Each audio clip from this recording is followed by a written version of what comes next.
I have style and I have anti-pigeon weapons. I know. What are anti-pigeon weapons? I guess a shotgun and a slingshot and maybe other stuff that this game I haven't seen has deep inside of it. But this is don't shot on my bleeping roof, and I've been meaning to choose this game for a while. I wasn't sure what kind of game it is. I try not to like reveal too much to myself before I choose a game because then I find like, okay, now I know what this game's like. It's not the same vibe, not the same angle as if, I go in blindfolded. And that's why I try to personally go into games blindfolded without reading too much and whatever, because I get the same vibe, same feeling as, the average person. So it's an action roguelike bullet hell where pigeons swarm and they're trying to shat all over your roof. So a really interesting setup. It really is Vampire Survivors meets Poopy Pigeons. One joystick aims your shot, the other moves your actions, or moves your character. And you have to protect your house because these pigeons can swarm from all directions. And there's a tremendous amount of humor involved in this game. Eliminations for enemies, yada yada yada. So you have to defend your roof and defend your whole house. It's kind of like that scene from Harry Potter, if, I don't know, that kind of dates myself a little bit. And you're trying to collect over 250 possible items. So there's a lot of items to choose from, and you can choose to collect XP for yourself or the house, which is kind of interesting.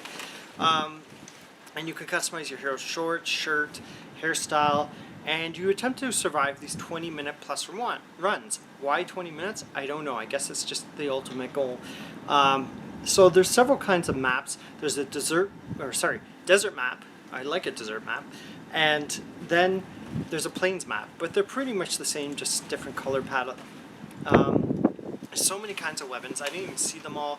There's shields, random bomb blasts, then like the house throws stuff out like bombs or something, and then there's random items that get shot out of the house. Like there's just a lot of crazy weapons. So it's very easy to get into, hard to master. I feel like because you have to keep upgrading your house and your person. So the cons are like the cards and text in general can be hard to read at times. And there's really poor balancing in this game, unfortunately. The upgrade prices just don't make sense. Being able to visualize how the upgrades benefit you would have really helped.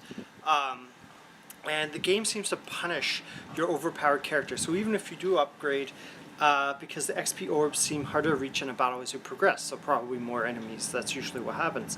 So it's a fun little game with a seriously silly concept that works. I believe it was like 5 to 10, but now the game apparently or has legal troubles, so it's not available for purchase right now, which is a real shame because it's a funny game. I just saw it, knew I had to get it and try it and review it. So don't shat on my bleeping roof. It's almost as amazing as Vampire Survivors in my opinion. It just has the humors and it has the great ideas, but I feel like it's missing that last 10-15% that makes it into an amazing game. And I feel like some games are just like that. It's a solid 7.5. I think, anything more than that is just too generous. It's hilarious. It's just expecting people to survive the 20 minutes. I feel like it's kind of extreme. That hurts the appeal of this like goofy, stupid, but fun title that arrived and disappeared from the limelight too soon. So if you can grab a copy from a reseller, this is a funny game to show your friends. I was amused when I saw this title. I'm like, I have to try it, I have to buy it. So especially if you love Vampire Survivors and want something similar but different. So die shady pigeons, and keep on gaming them, the pigeons. So ciao.